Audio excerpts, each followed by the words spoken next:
Professor Panigrahi and the organizers at ISR Kolkata for giving me the opportunity to present my work in QIQT 2022. So I was also here last year, so it's a real pleasure to come and give a talk to a mixed audience with a huge majority of them are students. Okay, so today what I'm going to talk about is how you can have these large macroscopic coherent states as well as non-equilibrium states in so-called Bose-Einstein condensates of photons. So in this regard, I think the first speaker today, Professor Vivek Vyas, did me a huge favor by going through some of the nitty-gritty details. And that will actually allow me to focus more on the kind of results that you can study and why these platforms are interesting from the perspective of both basic physics as well as from the perspective of quantum technology. Okay, so with that, let me start the talk today. Okay, so the first thing is just to give you a very broad perspective of what kind of research that I do at IIT Bombay. And the reason I'm highlighting this is because it will help give some perspective as to how I approach Bose-Einstein condensates as well as light matter interaction in general. So as we all know, beginning of like around 10-20 years back, there was this major push as to how you can use quantum information theory to actually study a lot of physics. So you could use quantum entanglement theory and quantum correlations with an information theoretic perspective to study many body physics, to study phase transitions, to study non-classicality in quantum optics, among many other things. And this really improved our understanding of quantum physics as a whole. On the other hand, we also had a lot of research going on as to how we could use these quantum optical systems and many body systems to study, to better improve, provide quantum platforms to study light matter interaction and create so-called hybrid quantum systems that interact with each other, that talk to each other and come up with different interactions.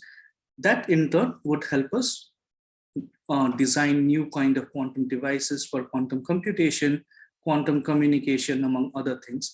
So in general, light matter interaction as it stands today is at the heart of quantum technology and new kind of quantum research that is going on in trying to build new things. And with that spirit, we'll approach our entire talk. Why I'll try to explain what interesting physics emerges when you study these photonic condensates and how they could prove useful down the line in designing new kind of things.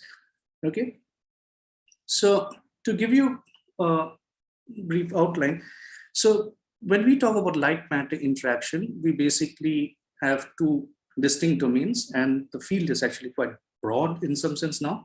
So you have the situation where you actually have real atoms inside a cavity or atoms or molecules. So in the first instance, you can see this is the famous Misha Lukin group in Harvard. You have a rubidium atom that's placed inside a photonic crystal. Then you have the more usual where you have ultra cold atomic clouds which are trapped inside magnetic traps, or even a much more complicated system and it's interacting with superconducting chips and things like that. And from our perspective, you can also have situations where you have these dye molecules which are trapped inside microcavities to study thermalization of light, to study micro lasers and dye lasers, among other things. But in principle, you're not limited to any real atoms inside a cavity. You can have artificial atoms. Artificial atoms in this sense are different kind of systems that are just mimicking the behavior of a two-level system or a three-level system in some sense. So you can have these magnons, for instance, and magnons are these multi-level bosonic systems, but you can treat them to behave like atomic levels and they can interact with some kind of a microwave cavity. You can have, of course, superconducting circuits, which are LC circuits, which are brought to really low temperatures where their quantized current and quantized phases and things like that can behave like effective two-level systems or many-level systems. Also, you can have things like nitrogen vacancy centers, which are defects inside diamonds. And these defects can again act like two-level systems. So when people talk about light matter interaction these days, in general, people are talking about a mix of real atoms, artificial atoms. It's some kind of highly engineered resonator. And this allows you to go between different systems and do different kind of operations and actually build complex quantum devices that you can apply for different kind of quantum protocols. Okay, so in light matter interaction, there are two domains that I think are important to highlight.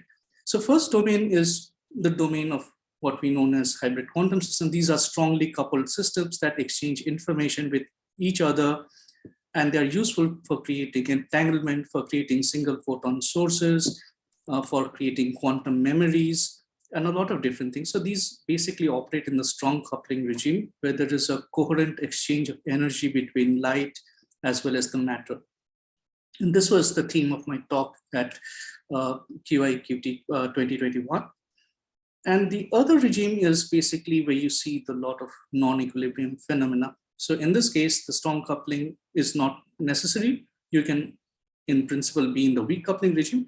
In principle, you can also be in the strong coupling regime, but what we are focusing on is, rather than looking at the coherent transfer of information, what we're looking at is what kind of non-equilibrium physics can emerge. And even in the non-equilibrium regime, can you thermalize the system to get thermalized light? Can you get photon BC? Can you get quantum fluids of light, as well as lasing operations? So this is another distinct domain. And why do I separate them out? Because these require different kind of treatment when it comes to the kind of theory you're using to study these systems.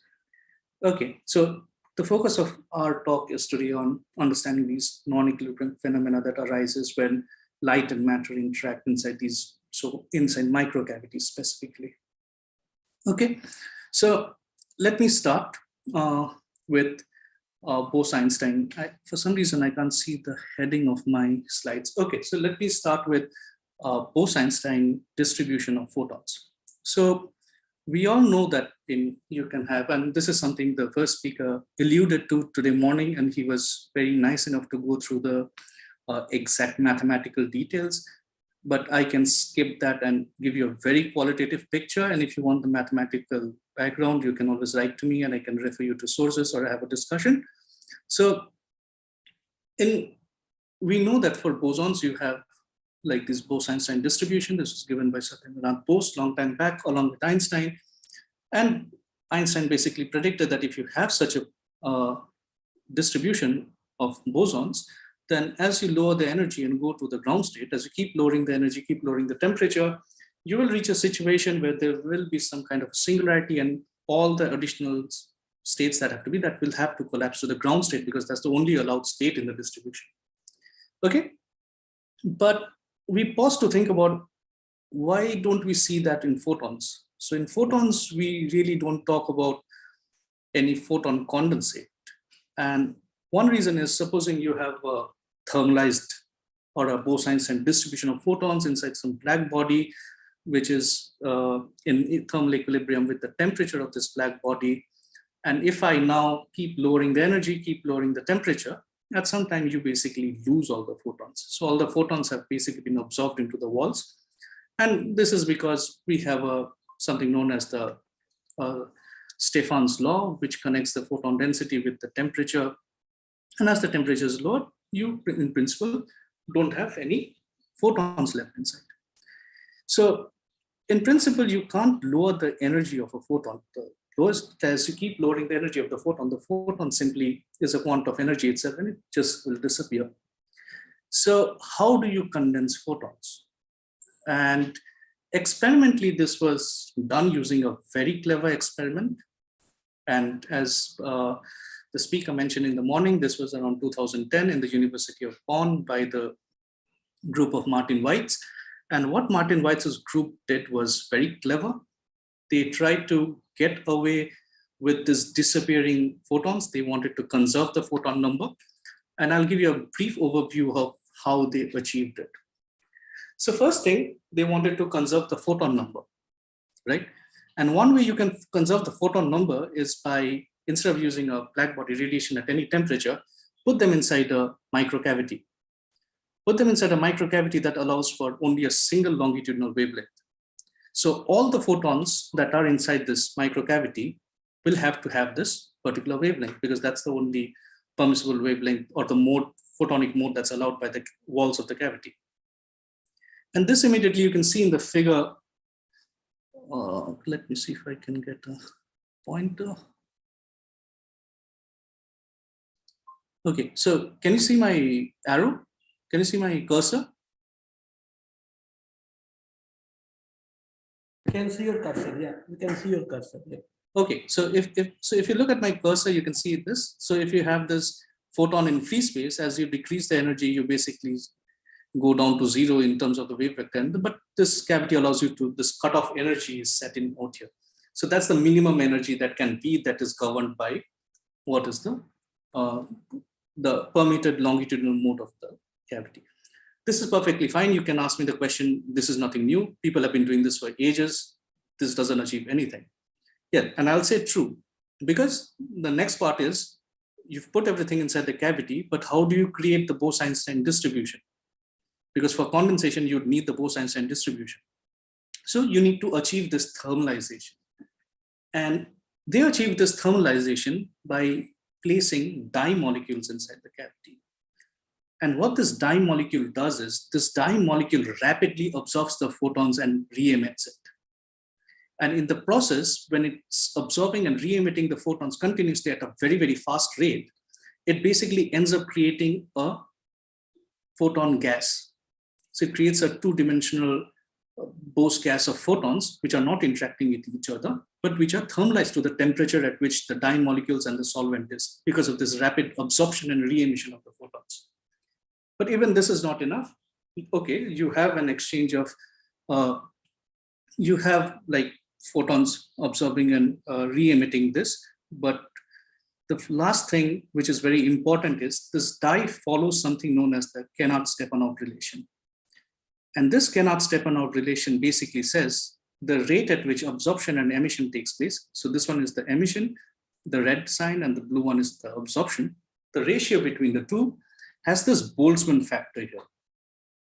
And as soon as you see this, then something clicks in your head and you say that now if you have rapid absorption and emission of photons, and this absorption and emission rate follows this Boltzmann factor, now if I'm calculating the average number of photons inside the cavity, this Boltzmann factor will appear somewhere. And this in turn will give you, in some sense, a Bose-Einstein distribution of the photons. So what you could achieve was, you could conserve the number of photons. Now there is a ground state, and this ground state is given by the minimum energy state allowed by the cavity. There is thermalization because you have dye molecules inside which is absorbing and re-emitting these photons. And this dye molecule has this, follows this Kennard-Stepanov relation. For semiconductors, there's something called the, I think, Mach number factor or something similar, where the absorption and emission is connected by this Boltzmann factor. These three together allow you to actually create a Bose-Einstein distribution of photons inside the cavity. And correctly, now what happens is, now if you keep adding photons by using an incoherent drive, you actually end up and see that as you increase the number of photons inside the cavity, after a critical number, all the photons actually collapse to the lowest energy state, and you see a Bose-Einstein condensate. Okay, and this was first shown in 2010 by Jan Kleers in Martin Weitz's group in the University of Bonn. And the second, so this was another experiment in Imperial where I was working previously, where this was exhibited again. And in recent years, this has also been shown in plasmonic lattices, doped optical fibers, and there are a lot of different mediums in which, if you can achieve the conditions that were described earlier, you can see something similar to a photon condensate. Okay, so now, of course, I mentioned with a lot of zeal that these are BECs in all its sense, but of course there are certain differences with how we've come to understand BECs so far.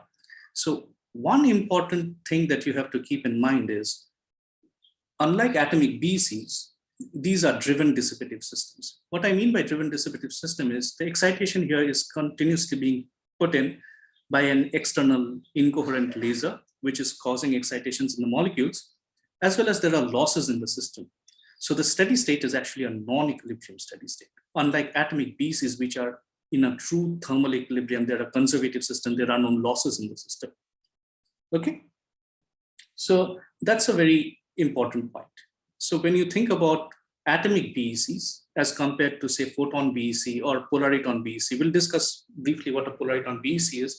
So polariton BEC is basically light matter is a photon BEC for a strong coupled system where the particle that is condensing is not the photon, but the entangled state of photon and the atoms in the system.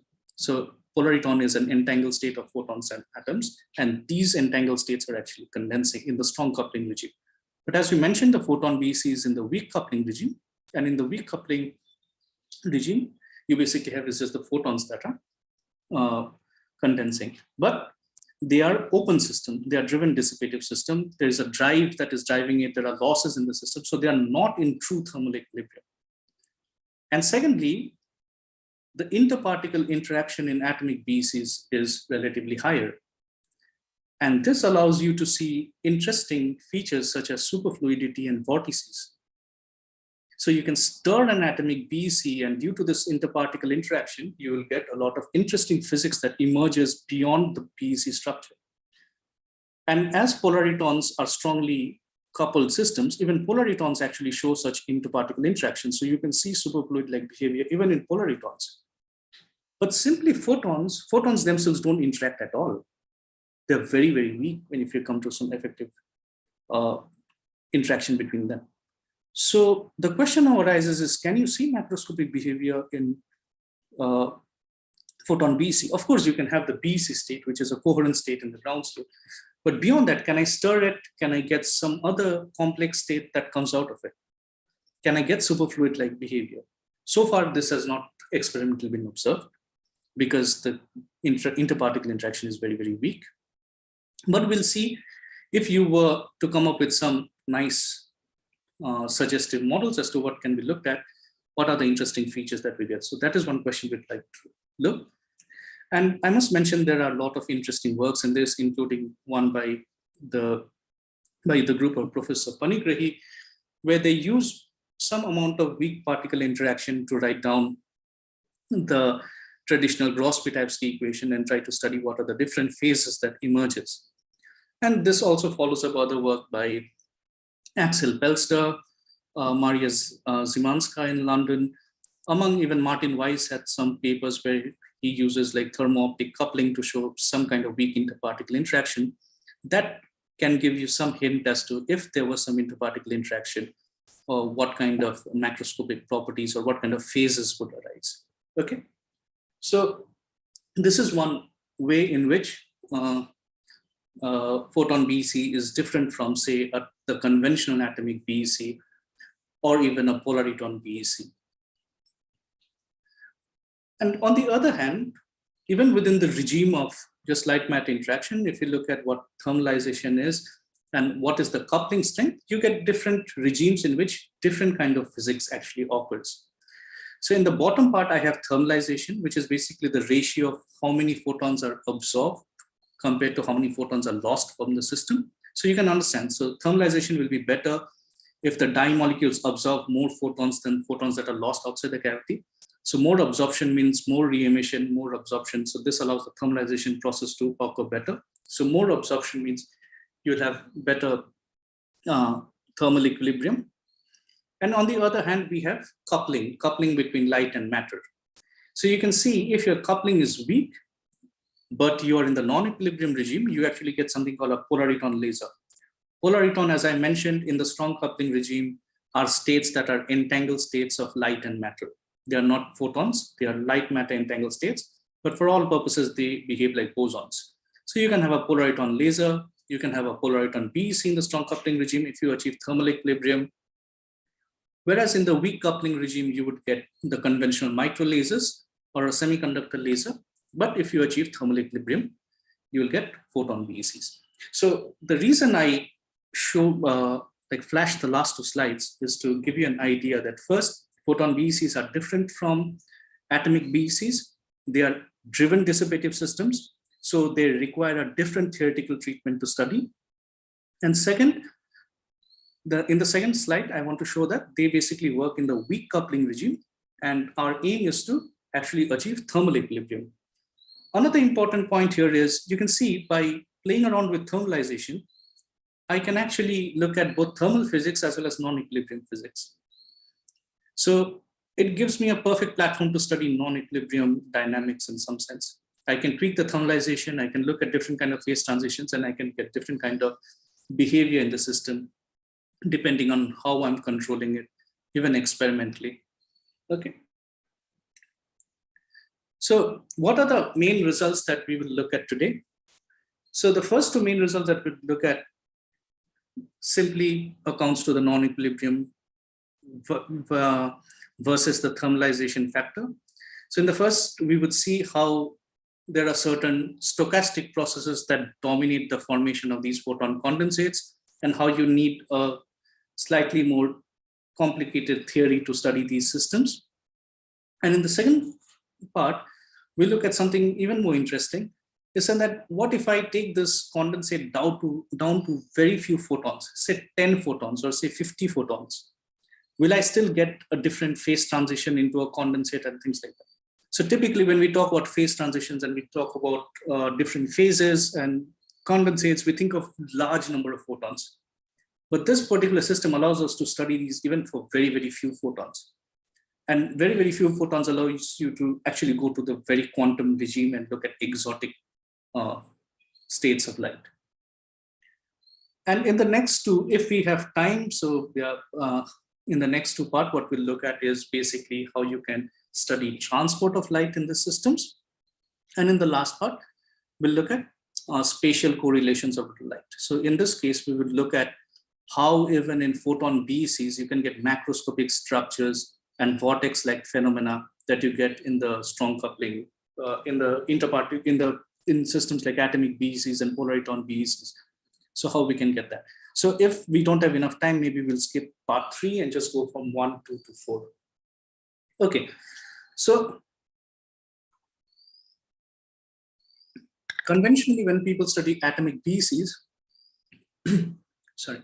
So conventionally when people study atomic BECs, they tend to use what's known as the Gross-Pitatsky equation. So you write the wave function of the BEC, you add interparticle interaction, and by tweaking the different parameters, you can get the different features of the BEC itself. You can also add losses and dissipations to this and look at superfluid nature. You can rotate them and do this. But as we mentioned, in experiments, you actually don't end up with any interparticle interaction for photons. And this is essentially a driven dissipative system. So a better model to start studying this system is using a driven dissipative model. So we start with something like how we would study all light matter interaction. We study with like the Tavis-Cummings Hamiltonian, which is the big brother of the Jaynes-Cummings Hamiltonian. And in the Tavis-Cummings Hamiltonian, we write down the Hamiltonian similar to as how you would write it for how a single atom interacts with the photon. So you have the multi-mode photon operators. Instead of a single mode, now we are taking many modes. And Vivek in his first talk in the morning, he explained what these photon operators are. And then we have the two-level systems that actually represents each of the molecules. So these are each of the di molecules inside the solvent. And we also have additional bosonic rotational vibrational modes. So you must remember that these di molecules are dissolved in some solution and they vibrate with the solution and they also lose energy. So you can think of them something like this, like there are two levels, which are say omega s, which are separated by this. But on top of these two levels, there are these harmonic oscillators, which account for these vibrational modes. So what I'm saying is there's an excitation that goes to the top, and due to its thermal interaction with the solution, it will actually vibrate there, and then it will come back to a different level. So there is, you can think of them as a two-level system that's not perfectly two-level, is slightly moving at each end. Okay. And then you have G, which is the light matter coupling. S is basically the coupling between the spin and its vibrational states. And delta is the bosonic mode frequency for each of these vibrational states. Okay. So the idea here is we actually want to get rid of this rho vibrational states, because these rho vibrational states will actually simplify and give us the rate at which absorption and emission is taking place. So you can start with this Hamiltonian, you can do a polaron transform, and you can actually eliminate the rho vibrational degrees of freedom. And what you'll be left with is simply a master equation that tells you how the entire photonic modes and the two-level modes, how do they evolve in time. So you can write down a general master equation, and this general master equation actually has a simplified Hamiltonian, and rest of the terms simply appear as these Lindblad operators. So these Lindblad operators basically reduce the entire interaction to a set of incoherent operations by which a photon can be added, or a photon can be removed, or a molecule can be excited or de-excited, or how you can take an excitation from a photon and pass it on to a molecule and vice versa. So in principle, it captures all the essential processes that you need in the system.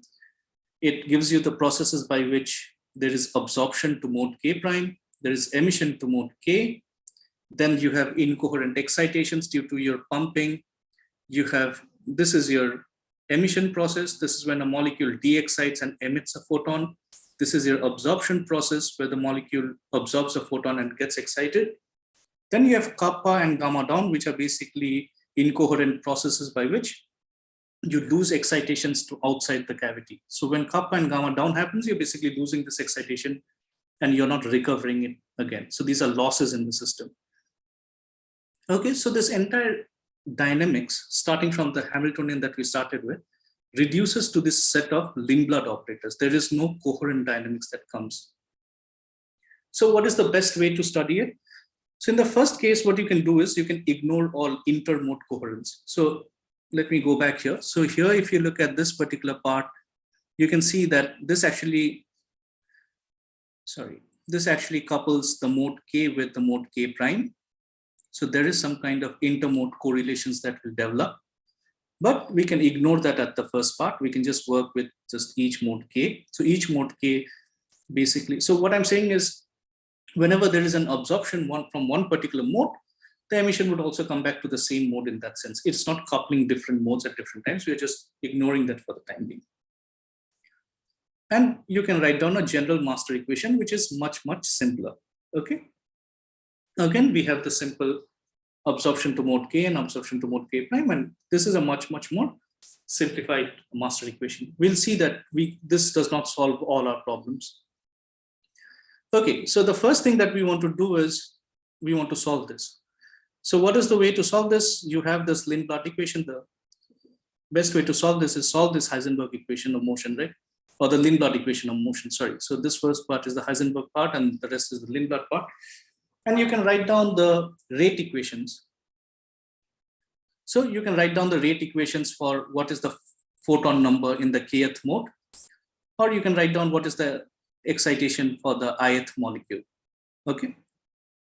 But if you write down these rate equations, you'll come up with this large correlation terms, which are shown in red. And then you also have to write down the rate equations for these correlation operators. Then you'll get other correlation operators, and then you'll end up with a huge list of such rate equations that you need to simultaneously solve, which becomes extremely difficult. So if you have a huge number of modes and large number of molecules, then this becomes a huge list which your conventional computer cannot solve. So we can make some simple approximations.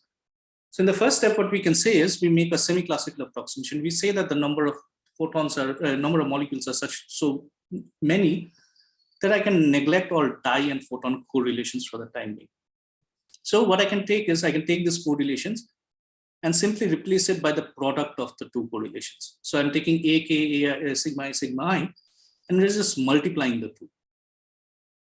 So if I do this and I plug it back here, then all I'm left with is just two equations, right? So I just have NK and ME, and all these correlations I have broken it down in terms of NK and ME. So I'm just left with two equations of motions, and these equations of motions give me what the photon number is and how the photon number evolves. And surprisingly, you'll see that this is enough to study photon BC at the first stage. So I can simply look at what the mode population is, and I can take the pump power. And if I'm in this place where everything is in the Bose-Einstein distribution, so this is in a thermal distribution, and I keep increasing the power, at one stage I will have the Bose-Einstein transition. So the ground state, 0, 0 state. So this is a 2D harmonic oscillator. So the 0, 0 state will condense. Sorry. As I increase the pump power, after a point, I'll also have the 0, 1 state condensing. Okay, so I'll have a multi-mode emission. So I'll slowly start losing the thermal behavior and also going into some non-equilibrium region. So I'll have multi-mode emission.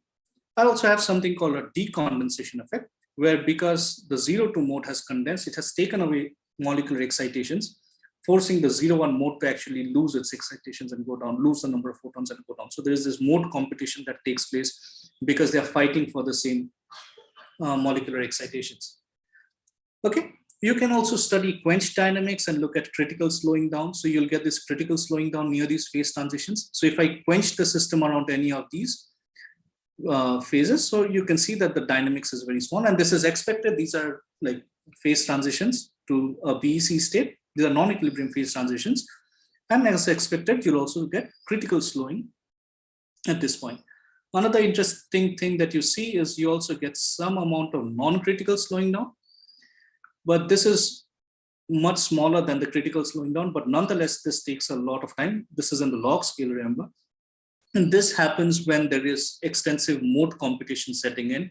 So even though there is no phase transition, the different modes are competing with each other for the excitations, and this causes the entire equilibration time to become extremely long. So there's a non-critical slowing down. So you can see just the idea I'm trying to say is we started with a very, very simple 2 sets of equations. One equation for the number of n's, for the photon number, and the other equation for the mode, the excitation of the molecules.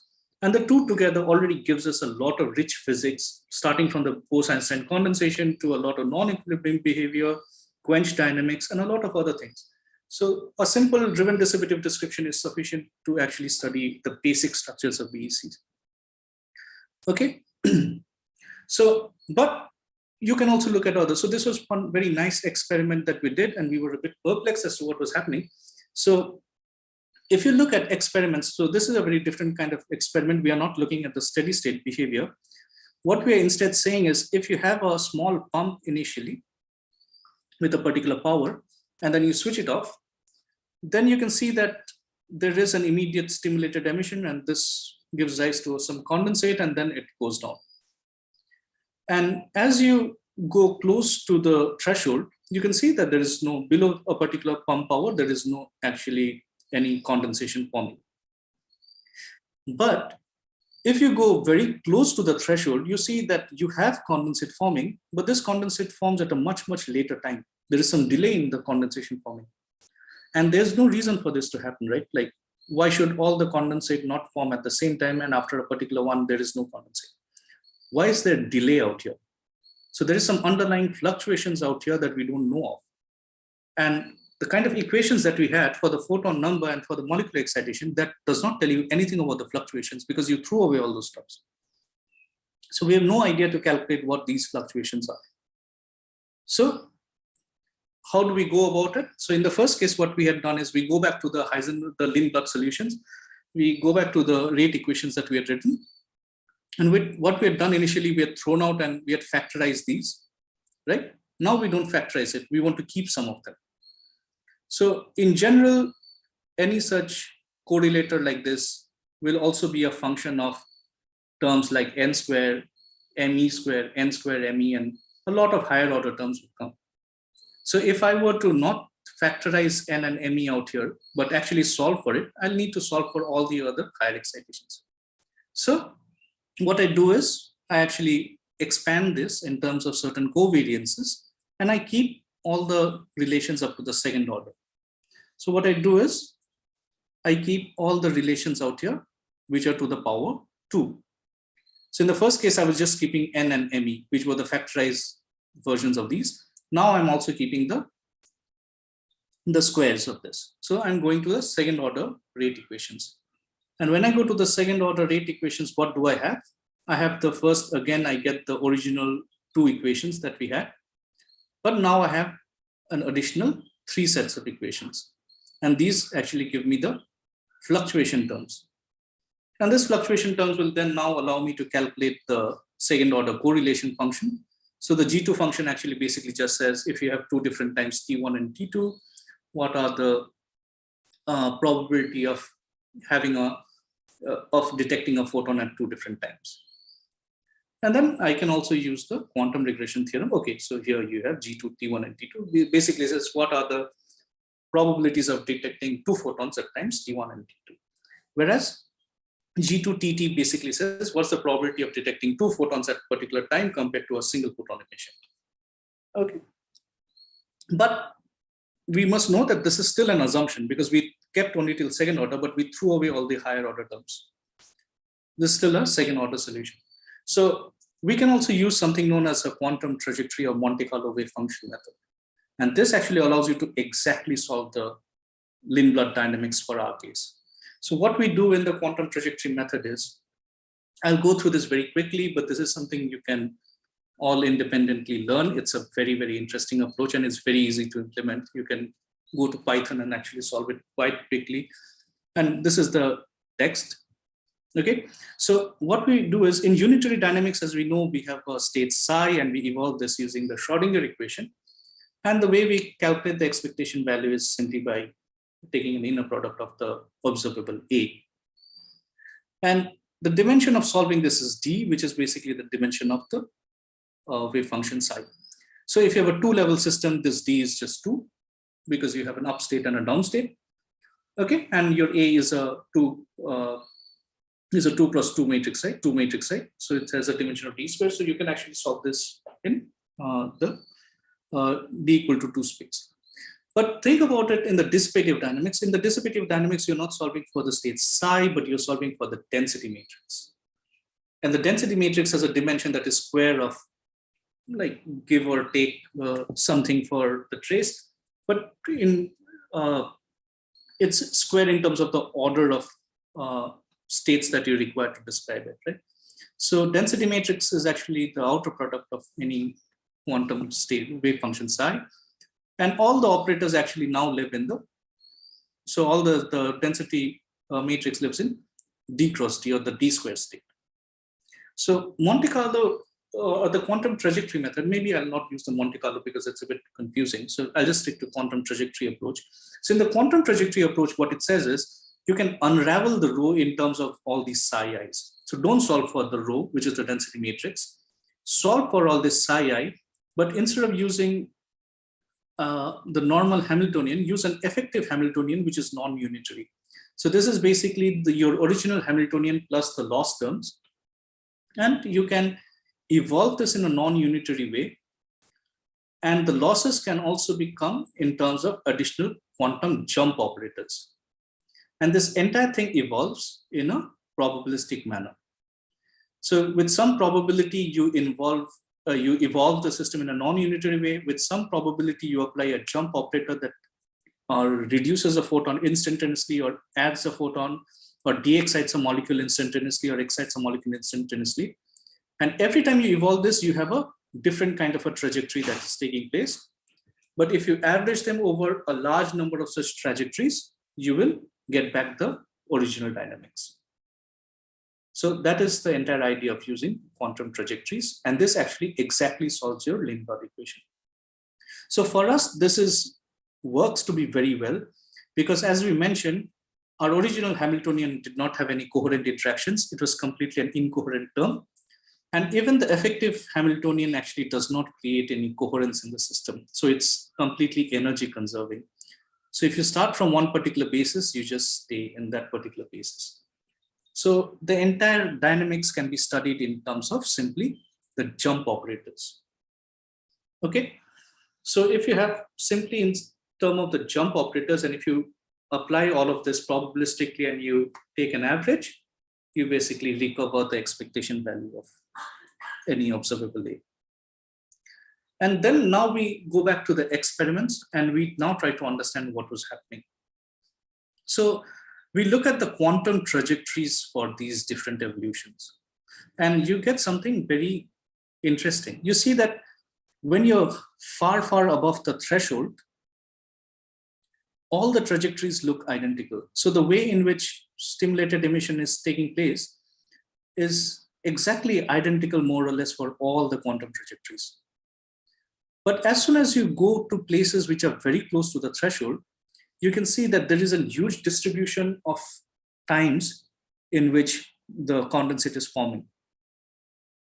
And that is because there is a stochastic event taking place between stimulated and spontaneous emission. So it is so close to the threshold that the system doesn't know whether it should emit light spontaneously or emit light in a stimulated manner. And they compete with each other. At sometimes the stimulated emission occurs earlier, which gives rise to a condensate. In other cases, spontaneous emissions dominate and stimulated emission only occurs at a much later time. So there is this trade-off in between these two. This is a completely stochastic, non-deterministic process. And on average, you can see that it gives rise to a delayed formation of them. And this is also evident by looking at the second order correlation function. So you can see that in the second order correlation function, if you look at the experiments and if you look at the quantum trajectories actually describe the experiment very, very well as compared to using the second order equation. But the second order equation uses much fewer resources, but already gives you some kind of a idea as to what you can expect. But the quantum trajectory actually gives you the exact results quite, like it mimics the experiments very closely. And you can see that there is this nice anti-correlation along the off diagonal here, which basically says that the G2 function is high is when the condensate is forming. So if the condensate forms early, the probability of the condensate forming later is much, much low. Whereas even in this case, if the probability of forming the condensate, if it's low in the beginning, then it'll be much higher at a later time. So this anti-correlation connects to this delayed condensate formation that we see earlier. And this allows, so we could go from the mean field to the second order, higher order equations, as well as using quantum trajectories, and we get a much, much more richer non-equilibrium physics that emerges out of this. Okay, so I don't think I have enough time. So this was the part 2 in which maybe I'll go through part 2 a bit quickly. So again, this is the place where you can actually use just the simple set of master equations to study the system. But what we do is we want to see, can you get photon condensates when the number of photons are very, very low? Say if you're working with just 10 to 50 photons. And you can engineer this by reducing the volume of the cavity as well as by changing the curvature such that the intermode spacing is very high. So only a few cavity modes are participating and only a few photons are required to look at any phase transition. So you can get a BEC transition even with 10 to 20 photons. So this was this Nature Physics paper where it was shown that you can roughly get a BEC formed out of 10 photons. But what happens is if you have 10 photons or 20 photons, then your entire idea of what's a phase transition is completely lost, because phase transitions require you to have this large number of photons. So in this case, what we did was we used machine learning to actually identify the phases. So this is the experimental results. You can see that you have different phases that emerge. Even in few photons, you can see that these are as low as 1 to 10 to 100 photons. And you can already see some of the significant phase transitions taking place. And we want to basically identify these different phases using some kind of a machine learning algorithm. And we use something known as fuzzy clustering. So fuzzy clustering basically says is it tries to divide the entire data that you have into different clusters. So it can be distinct, where each point belongs just to a single cluster, but it can also be fuzzy, where you have different clusters, different points belonging to different clusters. So if you have very few particles, there is a fuzziness as to what you mean by phase and phase transitions. And this you can calculate using an average entropy of the probabilities of each particle being in a different cluster. And if you can minimize this average entropy, so what you can minimize is you're looking at what is the average entropy and how many clusters should there be. And by calculating this, you can get a minimum entropy situation. So minimum entropy means you have least disorder in the system. So we are looking for the least disorder state. Even though it's fuzzy, we are looking at the state where you have least disorder and you have maximum information. And this least disorder state will give you how many clusters are there and how they are separated. So in principle, you can divide the entire phase into, even just having 10 or 100 photons, you can divide this entire, you can draw a phase diagram for it. And you can see that there are regions where the phase diagram is fuzzy. So it says that at this point, the phase diagram is not very clear. We don't know where the state is. Whereas there are other places where the phase is distinct. And we can actually have a description of the phase diagram. In some places you have, okay, you are in the BEC phase. There are boundaries where there are fuzziness. And there are other places where you are in the laser-like phase, non-equilibrium phase. So you can use machine learning to come up with some kind of a phase diagram, even when you don't have enough. And this is in general, like this can be applied to any system. So you can apply a similar technique to any many-body physics system where you are trying to identify some kind of a phase transition or something like that. Okay. Yeah, so maybe I'll skip this transport part and directly go to the last part. I think I have roughly around 5 minutes. Maybe I'll request the chair to give me another 5 minutes.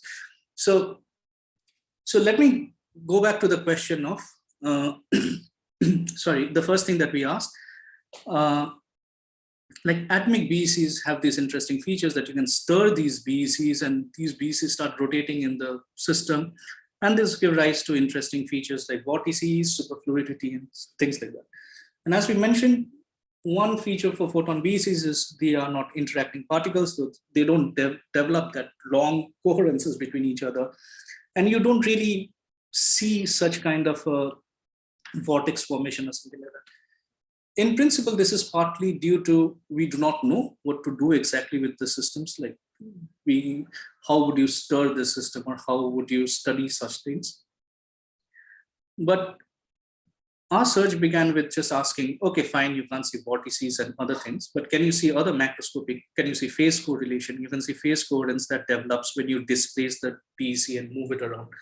And that would be a hint as to this is a macroscopically correlated state, even if it's not in the ground state. So the ground state is a coherent state, that's what we know. But what if you displace it? Does it stay intact?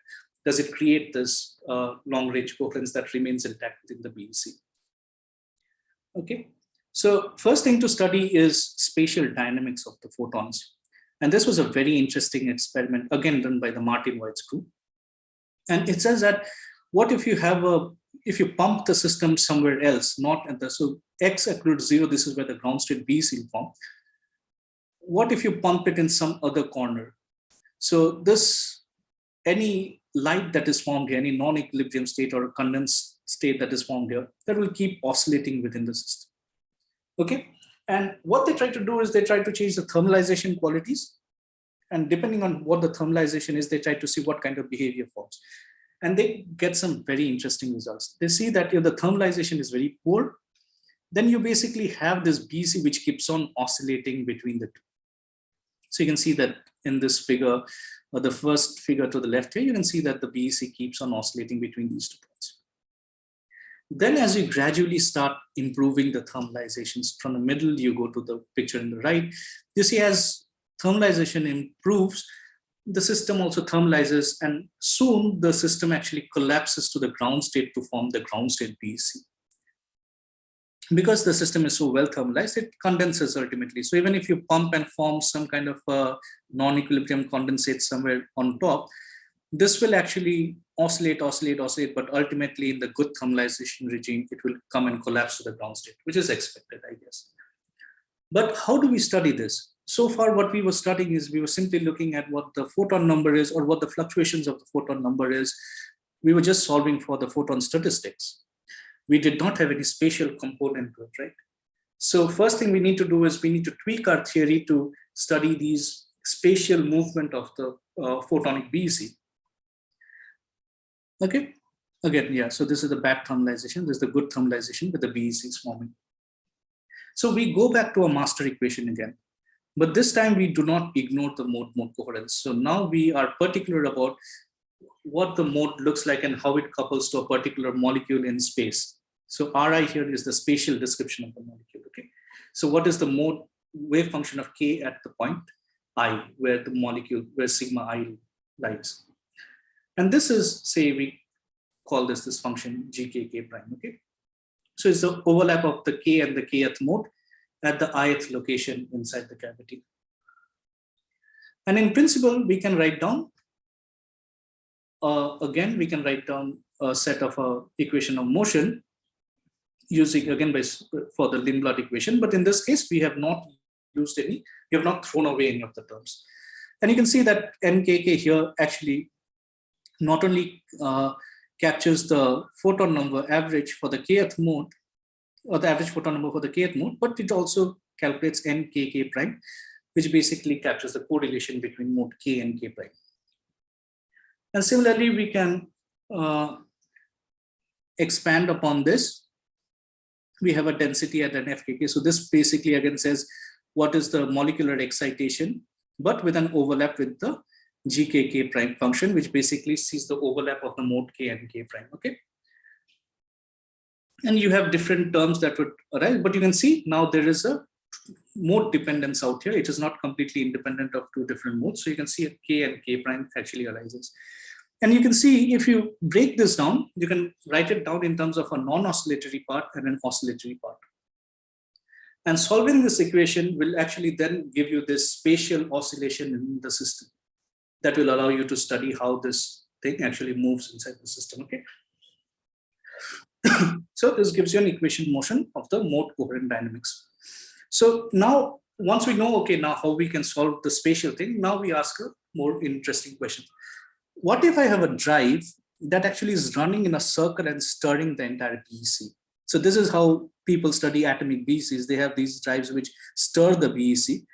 In our case, we would see, so if you look at this red mark here, which is the pumping, I want to rotate this pump along the thing. And in the principle, as I'm rotating this pump, what I want to see is what kind of spatial features will arise in this particular photonic BEC. Okay, so we know that you can't get vortices. We have to see what kind of macroscopic coherence that we get. Even though there are no interparticle interactions in the photons, we still want to see what kind of characteristics you'll get. And what we are doing is the frequency of rotating this pump is basically a integer fraction of the intermode spacing. Okay, so it makes the rotation commensurate with one of the internal frequencies of the system. And this is what we get. So this isn't very interesting. So we are rotating this with delta omega by 2 and this by delta omega by 3. And you can see as you, okay, I'll fast forward this a bit. You can see this really nicely forms this beautiful spatial structure. So when this is delta omega by 2, I actually end up with 4 peaks which keep rotating. Whereas when this is odd, I just have odd number of peaks. Similarly, when this is for 4 and this is for 5, you can see they form 5 peaks. And in this, you can see for 4, they actually form 8 such peaks. So depending on how you're spatially driving the system, you have these very nice spatial patterns that are forming inside the BEC. And now the idea is to check whether they are macroscopically correlated or not. So it is known that why these peaks would actually form. And that is because there are 2 forces at play. One is the oscillation that is coming from the non-equilibrium dynamics.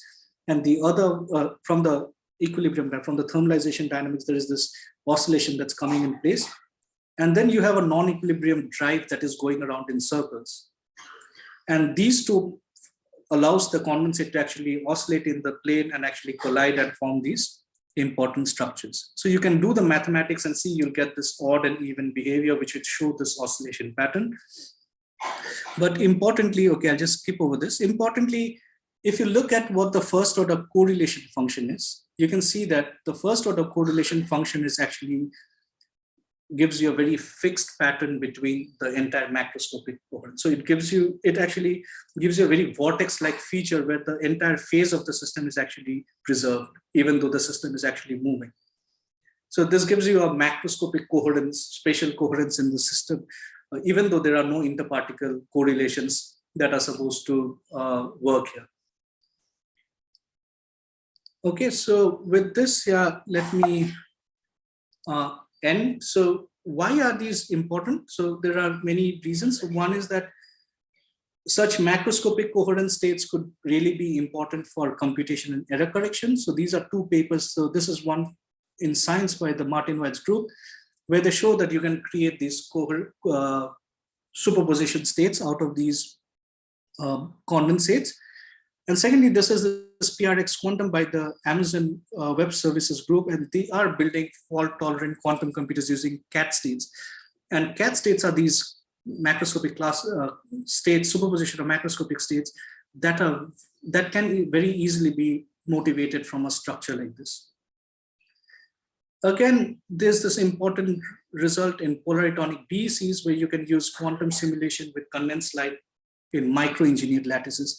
And this is something that's also doable for photon BECs. You can have particular lattices where the light can condense and actually be used to do quantum simulations. And finally, for the small cavity, you can actually create exotic few photon states that show mode entanglement or other correlations, or even if we can push it further to create few photon emission out of these microcavities.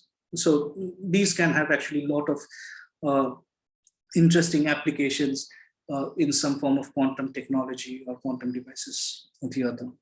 So with that, yeah, I would like to say thank you, and yeah, apologies for taking more time than allotted. Dr. Dhar, there are few questions in the chat box. You can take them. Yeah, hi, thanks.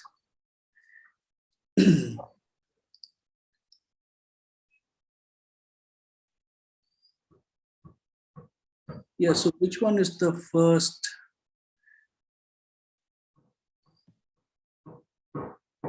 Yeah, Abhinav Dhawan.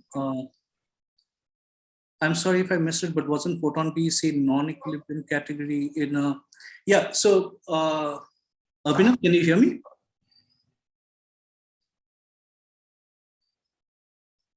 Yeah, they cannot speak. So. Oh, okay. So Abhinav, yeah, this is for you. So yeah, so this is a very interesting question. So what I'm trying to say is, if you think about, these are essentially driven-dissipative systems. So they are never truly equilibrium systems, because there's always a pump that is pumping in photons. There's always photons that are being lost, right? And what happens is, so essentially what you're trying to do is you're taking a non-equilibrium system and you're trying to make it operate at a regime where it's very close to some kind of a pseudo-equilibrium. So it is not as equilibrium as, say, an atomic BEC, because in atomic BEC, you cool it down to such a level that you say there are no losses. Because as soon as there are losses, you don't have a BEC anymore. So you're trying to take it down to a level where there are no losses. I mean, very, very small losses. There are truly, in some sense, an equilibrium phase transition. Whereas photonic BECs are driven-dissipative systems, which we make them to operate in some kind of a thermalized pseudo-equilibrium regime. Okay, so thank you. Yeah, so have BEC photons being done experimentally so far? Yes, there have been several experiments now. So the first one was in 2010 in the Martin White's group. And important thing is these are room temperature experiments. So these are all being done at room temperature, which is so the BEC is forming essentially at the temperature of the solution actually. And these have been replicated in Imperial College, where in our lab we've done it, like in my previous lab. It has also been done in, I think, 3 or 4 other labs in Europe. Debor Sheikh Ganguly, sorry, I could not understand your question. If you're online, can you just let me know? Sir, may I speak it out? Yeah, sure. Okay, you spoke about stirring, right? So yeah. I read somewhere that when you stir using a laser, vortices are created. So I guess this is for measuring the angular momentum. Now, you mentioned that vortices are not created. Yeah. What's the reason for that, sir? No. So vortices are actually created in atomic BECs. And in atomic BECs, it's very easy to see why vortices would be created, because you can write down a Gauss-Pitowski equation. There is an interparticle interaction. And as soon as you keep stirring it, these interparticle interactions give rise to these coherences and winding number around it, right?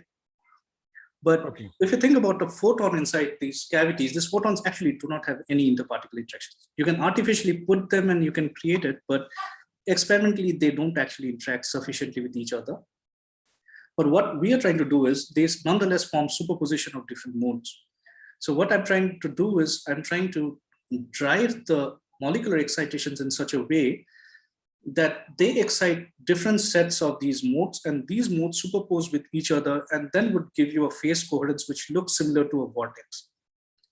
So you don't have all the properties of a vortex, but you can see it still has this spatial phase coherence that's locked in. And this is it's much more dynamical than how, I would say it's a bit non-equilibrium compared to vortex formation in some sense. So vortex has a characteristic that the central part actually has no particle, right? So it's a zero density center. And everything is rotating around it. So in our case, you'll see that that's not necessarily always the case, but the phase pattern is locked in with time. So a smaller question, just to follow up. You mentioned effective Hamiltonian and the lost aspects. When you mentioned the word lost, are you talking about the lost photons during the process of pumping? Yeah. So I use lost in two senses out here. So if you think about just the Lindblad equation, right? So in the Lindblad equation, you have a coherent dynamics that's governed by the Hamiltonian, and then you have the lost terms or the incoherent terms.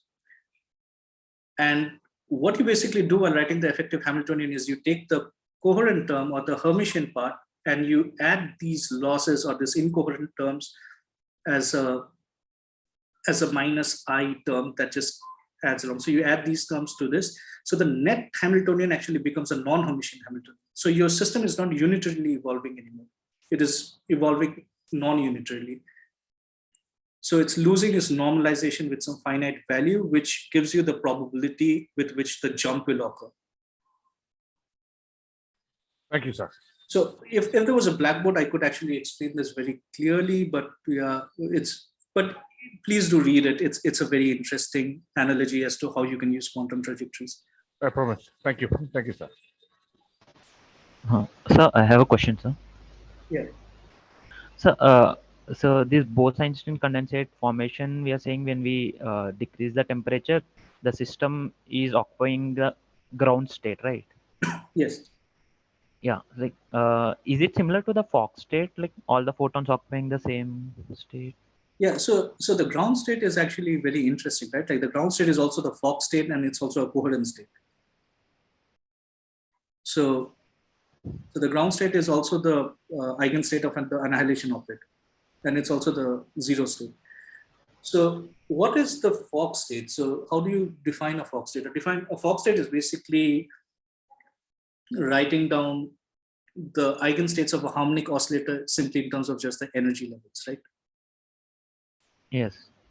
Yeah. So what we're trying to do is they're trying to create a cavity which has an artificial ground state because it does not allow any photons below this to exist. Mm-hmm. So in a black box, this ground state would go all the down to a zero temperature where actually no photons would exist. But if you put it inside a cavity, it's creating an artificial harmonic oscillator with the cutoff frequency. The cutoff frequency is the frequency of the lowest energy state. Yeah. So it's a very clever way to create a number conservation of photons. Okay. So you mean like coherent state is also a ground state, you were saying? So you mean then the laser is also your zero state is a coherent state, right? Yeah. So if you write down the expression for the coherent state, your ground state is a coherent state. So that's actually what happened. That's the meaning of a coherent state, right? So you have an oscillator. Coherent state is the most classical state that will keep oscillating. So when it's at the center, it's basically the ground state, and then you displace it, and then it just oscillates around the harmonic oscillator. You have the displacement operator that just moves it around. Yeah. So the zero state is your coherent state at the center. Yeah. Okay. Thanks. I think we're running out of time, so we should close. One more. Why photons don't interact? Yes. Why photons don't interact with each other? Okay, that's a very difficult question to answer. I think Vivek answered this in partially. So maybe you can write to him. Yes. So photons basically don't scatter with each other, right? Yeah.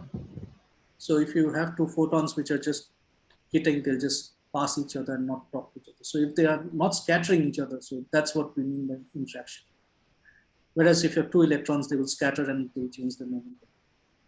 And if you have a photonic field, they'll just create superpositions, but they'll not actually scatter each other. Yeah, but yeah, don't take my answer for it. I think you probably need to ask someone who's better equipped to answer that. Okay. It's a much deeper question than you assume. Yeah. Okay, I think we should Thank close. So let us thank Dr. Dhar for a very, very nice presentation. Thank And I you. would also like to thank to all the speakers of this session for a beautiful presentation. So with this, I close the session, but maybe the QIQT organizers, if they have some announcements. Anyone of you there, the volunteers? Hello, volunteers. Yeah, is there any announcement?